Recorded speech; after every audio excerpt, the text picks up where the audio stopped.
Assalamualaikum warahmatullahi wabarakatuh. Perkenalkan, saya Mega Sylvia, dosen program studi akuntansi Universitas Bina Dharma, Palembang.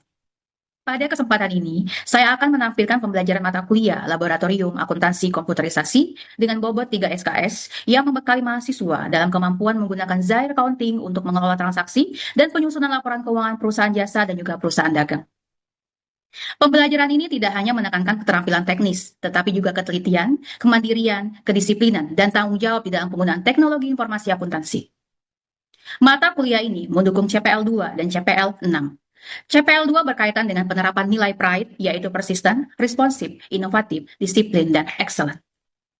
Kemudian untuk CPL 6, menekankan kemampuan mahasiswa menggunakan sistem informasi berbasis teknologi untuk menghasilkan informasi keuangan yang mampu mendukung pengendalian dan juga pengambilan keputusan. Pembelajaran ini juga mendukung CPMK 4, yaitu kemampuan memanfaatkan inovasi dan keunggulan di bidang sistem informasi akuntansi dan manajemen. Materi yang ditampilkan adalah penyusunan laporan keuangan dan grafik keuangan menggunakan Zaire Accounting pada pertemuan ke-10 sesuai dengan RPS. Video pembelajaran yang akan saya lakukan ini secara sinkronus melalui Zoom Meeting dengan memadukan penyampaian materi, interaksi, dan asesmen.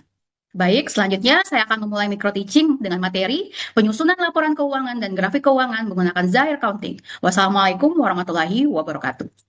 Assalamualaikum warahmatullahi wabarakatuh. Selamat siang semuanya. Ya, selamat siang semuanya. Bagaimana kabar kalian semua hari ini? Sehat?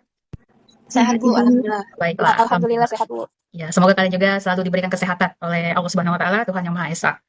Oke, baiklah. Terima kasih untuk kehadirannya di hari ini. Kita akan melakukan aktivitas Zoom meeting pembelajaran yang berkaitan mengenai mata kuliah Laboratorium Akuntansi Komputerisasi. Materi yang akan kita bahas pada hari ini itu terkait mengenai penyusunan laporan keuangan dan grafik keuangan menggunakan Zaire Accounting. Nah, jadi materi ini adalah materi yang merupakan bagian penting dalam mata kuliah Laboratorium Akuntansi Komputerisasi. Karena sebelumnya, di minggu-minggu sebelumnya, kita sudah membahas dan juga melakukan praktik kasus perusahaan dagang, dimulai dari input transaksi, kemudian jurnal umum, buku besar. Nah, sekarang tibalah di pertemuan ini kita akan menghasilkan outputnya, yaitu berupa laporan keuangan perusahaan. Nah, sub CPMK pada pertemuan ini, mahasiswa itu diharapkan mampu membuat laporan keuangan dan grafik keuangan menggunakan Zaire Accounting. Nah, di mana materi ini berkaitan dengan CPMK 4, yaitu kemampuan mahasiswa dalam memanfaatkan inovasi dan juga keunggulan di bidang sistem informasi akuntansi dan juga manajemen. Nah, jadi dalam hal ini bentuk pembelajarannya, pertama-tama kita akan demonstrasikan dulu, saya khususnya sebagai dosen pengampu akan mendemonstrasikan bagaimana cara pengaplikasiannya di Zaire Accounting, kemudian kita akan melakukan praktik laboratoriumnya, kemudian juga akan ada diskusi analisisnya. Nah, untuk penilaian sendiri, jadi dalam hal ini di pertemuan ke-10 mahasiswa akan mengerjakan tugas praktik berupa laporan keuangan dan grafik keuangan menggunakan Zaire Accounting, dan juga kalian juga harus bisa juga untuk menginterpretasikan dari semua laporan dan grafik yang kalian hasilkan nanti. Jadi dalam hal ini kalian akan mampu menghasilkan output nyata dari penggunaan software Zaire Accounting. Jadi tidak hanya membahas atau tidak hanya memahami secara konsep teoritis saja, tapi kalian juga bisa melakukan praktiknya secara nyata. Oke, baiklah. Nah, adapun tujuan pembelajaran kita ya untuk materi pada hari ini, itu mahasiswa diharapkan mampu melakukan beberapa hal. Yang pertama, ya mahasiswa mampu membuka dan juga memilih menu laporan keuangan pada Zaire Accounting. Yang kedua, mahasiswa mampu menghasilkan laporan keuangan yang diperlukan, seperti laporan neraca, laporan laba rugi, laporan arus kas, perubahan ekuitas. Nah, kemudian untuk yang ketiga, itu mahasiswa mampu menampilkan grafik keuangan. Nah, yang terakhir, yang keempat, itu mahasiswa mampu membaca informasi dasar dari laporan keuangan dan juga grafik keuangan yang kalian tampilkan. Nah, kemudian untuk kesesuaian dengan RPS sendiri, ya jadi untuk materi kita pada hari ini itu tidak berdiri sendiri, tapi memang memiliki hubungan yang relevan dengan alur-alur RPS di minggu-minggu sebelumnya. Jadi di pertemuan ke minggu ke-5 sampai ke-6, kita sudah mempelajari transaksi pembelian, kemudian juga penjualan barang. Nah, sampailah kita di minggu ini kita akan menghasilkan outputnya berupa laporan yang mana dari hasil semua transaksi-transaksi yang sudah kita inputkan. Jadi dari awal, itu transaksi-transaksi itu memang sudah harus benar-benar kita teliti.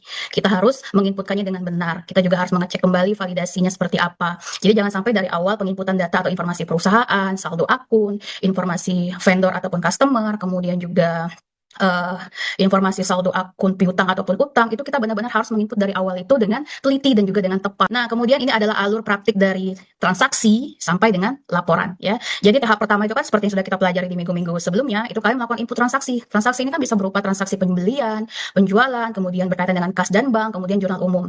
Nah, kemudian dari tahap kedua ini kalian melakukan validasi. Validasi data itu mengecek ulang. Kalau sudah valid, nah nanti otomatis transaksi yang kalian inputkan ini akan secara otomatis menjadi laporan keuangan. Dari laporan keuangan itu akan menjadi dasar kita untuk melakukan analisis dan juga menjadi dasar untuk pengambilan keputusan. Jadi, jangan sampai kita menghasilkan output berupa laporan keuangan, informasi itu yang asal-asalan. Karena informasi yang asal-asalan juga akan berdampak juga bagaimana cara kita mengambil keputusan. Kita akan masuk ke step by step atau langkah-langkah dalam praktik di Zahir Accounting-nya. Bagaimana kalian akan bisa menampilkan, menghasilkan laporan keuangannya. Nah, sebelum saya alihkan ke pembukaan untuk Zahir Accounting-nya sendiri, kira-kira kalian ada yang mau ditanyakan nggak sampai di sini? Apa ada yang kurang paham seperti itu? Pada kalian dipersilakan. Ada yang mau ditanyakan? Ada yang kurang paham sampai di sini? Bagaimana? Untuk Reisha atau Putri, ada yang mau ditanyakan? Tidak ada, Bu. Belum. Oke. Belum ada. Untuk yang lain juga belum ada ya? Sampai sini paham? Sampai sini paham sama apa yang saya jelaskan? Paham, Ibu. Oke, di sini saya akan membuka Zahir Accounting ya. Saya akan coba mengaplikasikan step by step-nya terkait mengenai penampilan laporan keuangannya. Oke, bentar ya, saya buka dulu Zahirnya.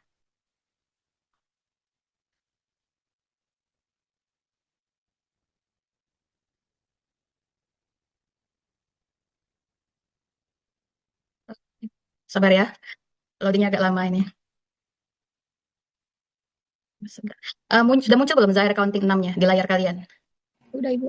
Oke. Sudah, Bu. Oke. Nah, catatan yang paling penting, kan kalian kemarin di minggu-minggu sebelumnya itu sudah melakukan penginputan data atau informasi perusahaan. Kalian juga sudah melakukan penginputan saldo akun, saldo piutang, saldo utang, informasi vendor, kemudian juga customer, dan juga sudah melakukan penginputan transaksi-transaksi yang dilakukan oleh perusahaan dagang di sini. Otomatis sudah ada catatan atau record dari hasil pekerjaan kalian kan di Zahir Accounting 6 ini. Jadi kalau memang sudah ada, itu bisa kalian buka lagi data sebelumnya melalui pilihan menu ini, menu data sebelumnya atau daftar data sebelumnya ya. Nah, ini akan saya buka ya. Nah, ini akan saya buka punya saya. Kita okekan saja. Kita okekan. Oke. Nah, sekarang udah muncul ini ya menu-menunya ya. Dashboardnya udah muncul ya. Sudah, Bu. Oke, baiklah. Nah, ini adalah menu utama dari tampilan Zahir Accounting ke-6 ini, dikarenakan di minggu-minggu sebelumnya kita sudah melakukan penginputan informasi data perusahaan dan juga sudah menginputkan transaksi-transaksi yang berlangsung di perusahaan, khususnya untuk kasus kita pada kali ini itu adalah perusahaan dagang ya, karena memang dari pertemuan 1 sampai pertemuan yang saat ini, kita memang fokusnya itu di kasus perusahaan dagang. Nah, nanti untuk di pertemuan 11 sampai ke 15 itu nanti akan berfokus pada kasus untuk perusahaan jasa. Nah, jadi di perusahaan dagang ini kita sudah melakukan penginputan informasi perusahaan dan juga transaksinya. Sekarang tibalah di pertemuan yang minggu ke-10 ini di materi penyusunan laporan keuangan dan grafik keuangan menggunakan Zahir Accounting sudah tiba kita untuk menghasilkan laporan keuangan perusahaan. Nah, untuk kita menghasilkan laporan keuangan perusahaan, kita akan memilih menu laporan. Nah, di sini akan ada banyak pilihan menunya, kita pilih menu laporan. Nah, sudah kita klik menu laporan, ini sudah muncul kan beberapa menu. Di sini ada menu laporan keuangan, laporan penjualan dan piutang, laporan pembelian hutang, kemudian laporan barang ataupun laporan lainnya. Nah, sekarang karena kita mau menghasilkan laporan keuangan yang mana itu adalah neraca, laporan laba rugi, arus kas dan lain sebagainya, kita akan klik menu laporan keuangan. Nah, sekarang sebagai contoh, itu saya akan mengklik neraca standar. Kita akan menghasilkan laporan keuangan yaitu neraca standarnya ya. Kita klik saja neraca di sini, laporan neraca. Oke, nah untuk periodenya itu jangan sampai salah, periode mana yang mau kalian tampilkan. Nah, di sini saya akan memilih periode untuk tahun 2014. Jadi jangan sampai salah ya, di sini pilihannya banyak. Jadi periode mana yang akan kalian tampilkan itu perlu diperhatikan. Jadi jangan sampai salah, di sini saya akan full fokus untuk menampilkan di tahun 2014. Kemudian di sini saya klik OK. Muncul ya, muncul laporan yaitu adalah neraca di sini untuk periode tahun 2014. Sudah muncul di sini. Nah, kemudian kita lihat di sini ya. Di sini total harta lainnya, total harta itu adalah di angka segini ya, kita bandingkan dengan kewajiban dan juga modal ya. Kita perlu membandingkan nilai ini, nilai kewajiban dan modal dengan nilai total harta. Apakah sama? Ternyata sama ya. Ini berarti mengindikasikan bahwa sudah balance ya. Jadi jangan sampai kita menghasilkan laporan neraca, tapi hasilnya untuk total aset, kemudian juga total kewajiban dan modal itu berbeda nilainya. Kalau berbeda nilainya itu berarti ada yang salah. Salah pada saat penginputan nominal, salah pada saat penginputan informasi vendor ataupun juga customernya. Jadi pada saat melakukan inputan transaksi dan juga penginputan saldo-saldo akun ataupun juga saldo piutang dan utang itu jangan sampai salah. karena itu akan berdampak pada laporan neracanya. Nah, kemudian untuk laporan neraca ini sendiri itu bisa kita ekspor dia dalam bentuk PDF file bisa kalian klik ini ya, yang di bagian bawah sebelah kiri itu ada pilihan ekspor. Nah, di sini kalian klik pilihan ekspornya. Ini ada beberapa pilihan. Kalian mau pilih dalam bentuk file PDF bisa atau dalam bentuk image JPEG juga bisa. Nah, di sini saya mau pilih dalam bentuk PDF saja. Nah, kemudian kita oke-kan saja. Nah, di sini kalian pilih foldernya, saya pilih foldernya Zahir Accounting, kemudian nama neracanya neraca standar 2014. Saya kasih nama, kemudian saya save. Oke. Nah, kemudian juga saya mau ekspor dalam bentuk JPEG juga. Nah, ini kita oke-kan saja. Kemudian saya kasih nama neraca standar 2014. Ini saya save. Nah, begitu juga untuk laporan-laporan yang lainnya ya, laporan laba rugi. Nah, laporan laba rugi juga bisa di sini. Nah, laba rugi standar ya. Nah, laporan laba rugi juga bisa. Kita oke-kan. Nah, ini laba ruginya ya. Nah, ini laporan laba rugi, kita ekspor juga. Kita ekspor dalam bentuk PDF juga bisa. Oke, kita kasih nama laba rugi ya. Laba rugi 2014. Kita save. Kemudian dalam bentuk JPEG image juga bisa. Saya pilih laba rugi 2014. Laba rugi 2014. Oke, nah begitu juga dengan laporan yang lainnya. Nah, untuk laporan yang lainnya juga ya harus kas ya, sesuai dengan kebutuhan yang memang kalian pilih ya nantinya. Jadi di sini itu adalah untuk menu menghasilkan laporan keuangan, menampilkan laporan keuangan. Nah, kemudian untuk grafiknya itu bisa kalian pilih, kalian cek dalam menu dashboard. Nah, dalam menu dashboard. Oke, nah dalam menu dashboard ini muncul ya semua grafik-grafik yang menggambarkan keadaan keuangan perusahaan ya. Dimulai untuk dari laba ruginya, pendapatannya, kemudian juga pengeluaran dan keuntungan ya. Nah, di sini terlihat bahwa memang perusahaan ini dia dalam keadaan untung ya, dalam keadaan untung di angka 10 juta sekian. Nah, kemudian untuk grafik pendapatan usahanya juga di sini ada ya. Nah, kemudian ya ada beberapa pilihan. Ya, ini laba rugi. Kemudian untuk neracanya. Nah, untuk neracanya bisa kalian klik saja di sini. Neracanya kita klik. Nah, di sini kelihatan ya harta kewajiban modal ya. Nah, harta ya perusahaan berapa, kemudian kewajiban modalnya ya. Untuk kasnya juga kas kecilnya ya. Nah, ini grafiknya. Semuanya lengkap di bagian dashboard ini. Kemudian untuk saldo banknya juga. Nah, saldo banknya, kemudian kas, ini terlihat semua grafiknya. Dan kemudian untuk analisis rasionya juga ada di sini. Ya, lengkap dia. Untuk current rasionya ada, untuk cash rasionya ada, untuk debt to capital assetnya ada, return on equity-nya ada, semuanya lengkap di sini. Bisa kalian cek di menu analisis rasio. Kemudian untuk break even point-nya. Nah, untuk break even point-nya juga lengkap di sini ya. Terlihat dari biaya tetap, kemudian informasi biaya variabel dan penjualannya. Terlihat di sini penjualannya mengalami peningkatan yang cukup signifikan ya. Nah, dari semua grafik-grafik ini, itu juga bisa kalian ekspor dia dalam bentuk PDF juga bisa. Nah, kita klik option di sini. Kita klik option, kemudian kita pilih print dulu. Oke, kita pilih oke, di sini kita pilih oke. Nah, kemudian untuk pilih posisinya, mau di mana posisinya, itu saya pilih Desire Accounting. Nah, di sini saya kasih nama grafik laba rugi ya. Laba rugi 2014. Kita save. Kita klik OK. Nah, untuk neracanya juga sama. Di sini kita klik di sini print. Kemudian kita klik OK. Kita pilih di sini kita kasih nama grafik neraca. Neraca 2014. Oke, kita save ya. Oke, kita oke. Oke, baiklah. Nah, itu adalah cara untuk menampilkan laporan keuangan dan juga melakukan ekspor untuk laporan keuangannya. Nah, jadi nanti dari laporan keuangan ini kalian akan praktikkan bagaimana cara kalian bisa menghasilkan laporan keuangan di komputer kalian masing-masing, di akun Zahir kalian masing-masing. Nanti akan kalian ekspor, baik itu dalam bentuk PDF boleh atau JPEG juga boleh. Nah, nanti kemudian akan kalian interpretasikan. Tadi kan kalian udah melihat cara saya mengaplikasikan Zahir Accounting untuk menampilkan laporan keuangan. Nah, sekarang saya minta kepada salah satu dari kalian, yaitu yang sudah siap ini, ada Rasya Farezi, untuk mulai mengaplikasikan Zahir Accounting untuk bisa menampilkan laporan keuangan seperti yang sudah saya contohkan. Ya, kepada Rasya, dipersilakan untuk mulai membuka data sebelumnya atau daftar data sebelumnya dari perusahaan yang sudah Rasya input. Kita langsung menuju menu laporan. Nah, Oke. Kemudian, terus untuk membuka laporan keuangan, kita bisa memilih di sini ada laporan arus kas, laba rugi, dan neraca. Untuk membuka neraca, kita bisa menuju ke pilihan neraca saldo yang paling bawah, oke. yang nomor 2, neraca Oke. standar atau neraca saldo. Oke, kemudian kita klik apa lagi? Kita pilih dulu periodenya dari Januari awal menuju periode akhir, Desember akhir mungkin, dan langsung kita okekan. Oke. Oke, kemudian muncul ya. Nah, berikut merupakan laporan keuangan neracanya. Oke, setelah kita melihat balance sheet dari laporan keuangan neraca ini, melihat dari aset, kewajiban, dan ekuitasnya, langsung saja kita ekspor menuju menu ekspor di bawah yang ada logo putih. Nah, kita di sini akan mengekspornya pada JPEG image.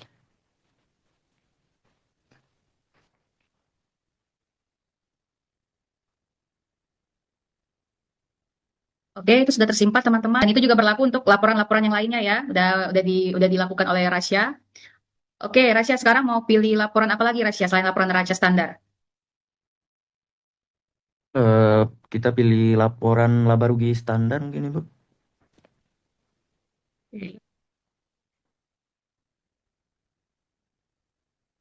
Nah, oke Rasya jelasin Rasya. Di sini kita bisa melihat dari total pendapatannya ada 60.870.000 dan ada total biaya produksi sekitar 8.370.000 dan total biaya lain-lain mungkin sekitar 7.750.000 dan total biaya atas pendapatannya ada di angka 16.120.000. Di sini laba rugi kotornya ada di sekitar 44.750.000. Dan di sini juga ada total biaya operasional di angka 33.525.000 dan total pengeluaran operasionalnya ada di 33.525.000. Laba rugi operasinya ada di 11.225.000. Nah, di sini juga ada total pendapatan lainnya sekitar 400.000 dan total pengeluaran luar usaha ada di angka sekitar 1.250.000 dan laba rugi bersihnya ada di angka sekitar 10.375.000. Oke, good Rasya ya. Oke, jadi terlihat ya bahwa di sini perusahaan itu mendapatkan keuntungan sebesar 10.375.000. Nah, nanti seperti itu yang bisa kalian narasikan ya dari hasil laporan keuangan yang bisa kalian ekspor nanti untuk tugas kalian. Nah, di sini ya kita akan membaca output laporan keuangan. Jadi yang paling inti dari masing-masing laporan itu ya khusus untuk neraca itu kita harus memastikan seperti yang saya jelaskan sebelumnya apakah aset itu seimbang atau balance dengan liabilitas dan ekuitasnya. Nah, sekarang saya mau tanya sama kalian, kenapa aset perusahaan itu harus seimbang dengan liabilitas dan juga ekuitas? Ada yang tahu nggak? Kenapa? Apakah ada yang tahu kenapa pada laporan neraca itu total aset itu harus seimbang dengan total liabilitas dan juga ekuitasnya? Ada yang tahu tidak? Kenapa harus seimbang? Kenapa dia tidak boleh nggak seimbang? Kenapa harus seimbang? Ada yang tahu? Silakan. Yang tahu? Yang kira-kira bisa menjawab, boleh dipersilakan. Kenapa neraca itu harus seimbang? Ya, Reisa? Baik, Bu. Aset perusahaan itu harus seimbang dengan liabilitas dan ekuitas itu karena seluruh aset yang dimiliki berasal dari sumber pendanaan, baik dari utang maupun modal pemilik. Keseimbangan itu agar pencatatan keuangan telah benar dan sesuai dengan persamaan dasar akuntansi, Bu. Terima kasih, Bu. Oke, terima kasih untuk Reisha Alindia Azahra ya. Ya, tepat ya. Jawabannya tepat. Jadi memang kenapa eh, aset perusahaan itu harus seimbang dengan liabilitas dan juga ekuitas. Seperti dikatakan oleh Reisha, itu benar sekali, sangat tepat, bahwa memang semua aset yang dimiliki oleh perusahaan itu pasti ada pendanaannya kan, ada sumber pendanaannya. Nah, sumber pendanaan ini bisa dari modal si pemilik perusahaan itu sendiri, atau bisa dari utang dengan pihak luar, misalnya dari pihak bank misalnya. Nah, otomatis ketika perusahaan itu mampu memiliki atau menghasilkan sumber dayanya, yaitu berupa aset tadi, ya otomatis ada sumber pendanaan baik itu dari pihak intern ataupun juga eksternal. Otomatis mau tidak mau memang harus seimbang ya. Jadi itu bisa menggambarkan keadaan aset dan juga bagaimana posisi modal dan juga utang perusahaan ya. Jadi kalau seandainya ada kesalahan input transaksi ya atau misalnya salah nominal ya, salah akun ya atau ada transaksi yang belum tercatat. Nah, ini dikhawatirkan akan berdampak terhadap laporan neracanya ya untuk keseimbangan atau balance sheet dari si total aset dan juga total ekuitas dan modalnya. Nah, itu ya. Sebenarnya ya sangat tepat ya Reza, itu bagus sekali jawabannya. Oke, kita kemudian ke laporan laba rugi. Nah, laporan laba rugi ini sendiri ya, makna bagi pengambil keputusan itu adalah untuk menilai kinerja operasional perusahaan. Jadi dalam perusahaan itu ketika dia menghasilkan laba yang maksimal atau laba yang baik setiap periodenya, itu akan menunjukkan kinerja operasionalnya juga baik ya.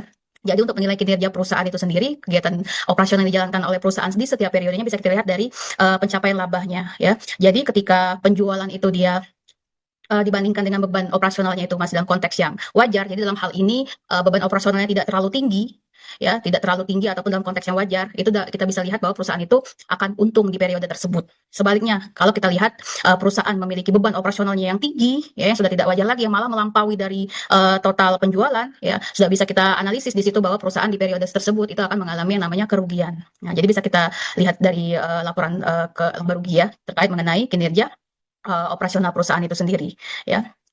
Jadi dalam hal ini perlu kalian cermati ya, suatu perusahaan itu dia di periode berjalan itu rugi atau untung. Bisa kita lihat dari laporan laba rugi. Itu menggambarkan kinerja operasionalnya. Nah, kemudian untuk laporan perubahan ekuitas sendiri. Nah, laporan perubahan ekuitas itu kita gunakan ya untuk sarana pengambilan keputusan untuk menilai nih kira-kira modal atau ekuitas di perusahaan tersebut selama periode berjalan itu mengalami kenaikan atau penurunan. Jika adanya peningkatan investasi dan juga peningkatan dari laba perusahaan, itu akan berdampak juga terhadap tingkat ekuitasnya. Jadi dalam hal ini tingkat ekuitas perusahaan akan mengalami kenaikan selama periode berjalan. Jadi naik turunnya ekuitas atau modal si pemilik atau pemilik perusahaan itu bisa kita lihat dari laporan perubahan ekuitas naik turunnya di setiap periode. Nah, begitu juga dengan kas ya.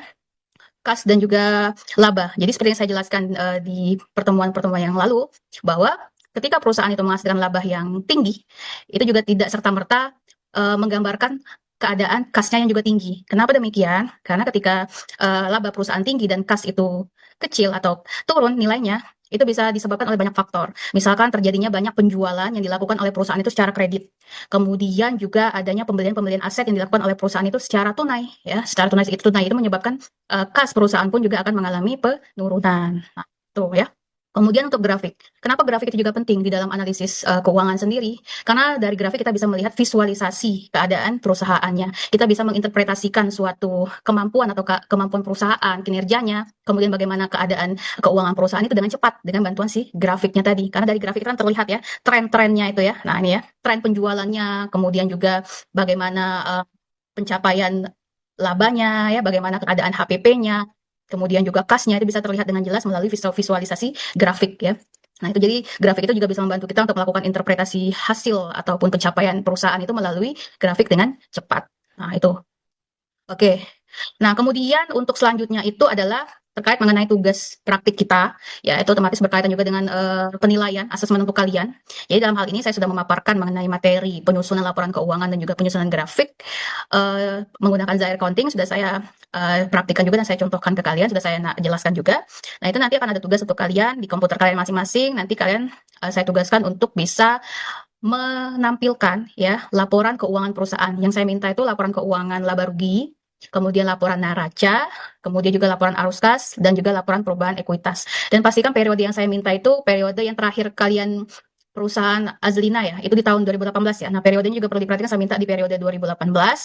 Kemudian juga laporan keuangannya lengkap dengan output grafiknya juga ya, seperti yang saya contohkan tadi. Nah, nanti itu kalian jadikan dalam satu folder ya, kalian jadikan dalam satu folder, kemudian kalian interpretasikan setiap hasilnya, baik itu dari laporan dan juga grafiknya. Nah, itu akan dinilai juga ya. Adapun kriteria yang saya nilai itu yang pertama ketepatan memilih laporan dan periodenya, kemudian juga kelengkapan output laporan dan grafik yang saya minta, kemudian kesesuaian angka dan data transaksinya. Saya lihat juga nanti saya cek kira-kira untuk nilai atau angka-angka pada setiap laporan itu kira-kira sudah tepat atau belum ya. Jadi kesesuaian angka dan data transaksi juga nanti akan saya cek juga di komputer kalian masing-masing. Kemudian juga bagaimana kerapian kalian ya dalam mengemas file laporan dan juga grafiknya tadi ya, itu bagaimana nilai kerapian juga akan saya nilai. Kemudian bagaimana kemampuan kalian untuk menginterpretasikan hasil dari laporan dan juga grafiknya ya, baik itu dari laporan neraca, laporan laba rugi, kemudian arus kas, perubahan ekuitas dan juga grafiknya. Itu adalah kriteria penilaiannya untuk di tugas pertemuan di minggu ke-10 ini. Oke, baiklah ya. Kita berdiskusi dulu sebelum saya tutup kegiatan belajar mengajar kita pada hari ini ya. Untuk Raja, bisa diaktifkan dulu suaranya atau ininya, videonya. Bisa, Bu. Oke, Raja. Untuk pertanyaan pertama, setelah transaksi pembelian dan penjualan di input, laporan apa yang perlu kita cek untuk melihat posisi keuangan? Apa, Bu?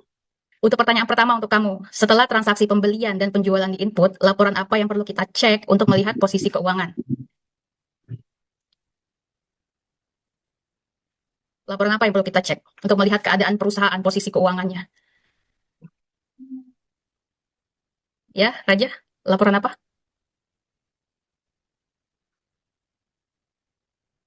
Laporan laba rugi, Bu. laporan laba rugi ya? Ya. Ya, jadi untuk melihat posisi keuangan ya, itu yang paling tepat jawabannya itu adalah laporan neraca ya. Dari laporan neraca kita bisa melihat keadaan posisi keuangan perusahaan itu baik dari sisi asetnya, kemudian modal dan juga ekuitasnya ya. Raja, terima kasih untuk jawabannya. Oke, baik. Untuk pertanyaan yang kedua, saya minta Syafar. Ya, Syafar untuk pertanyaan kedua bisa Ya, diaktifkan baik. mic-nya ataupun Bisa, Bu. videonya juga boleh. Jika laba bersih meningkat, apakah kas perusahaan pasti meningkat? Kemudian jelaskan alasannya. Menurut saya tidak selalu, Bu.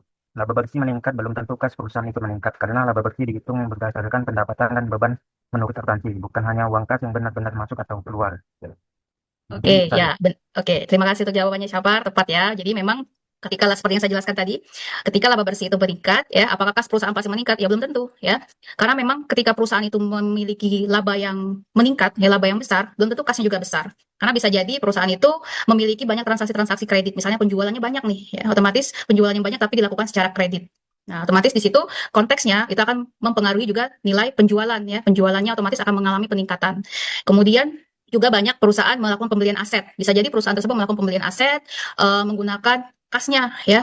Jadi otomatis kas yang kecil ya itu juga belum tentu menggambarkan labanya juga kecil. Begitu juga dengan sebaliknya. Jadi laba besar itu belum tentu menggambarkan kas yang meningkat. Jadi korelasi laba bersih juga memang tepat seperti yang disampaikan oleh Salpar tadi. Itu korelasinya ke penjualan atau pendapatan, kemudian juga dengan beban-beban yang ditanggung oleh perusahaan selama periode berjalan ya. Oke, kemudian untuk pertanyaan yang ketiga, itu saya minta coba Agne, apa akibatnya jika periode laporan yang dipilih tidak sesuai? Agne Aulia Putri, dipersilakan untuk mengaktifkan mic-nya dan juga videonya.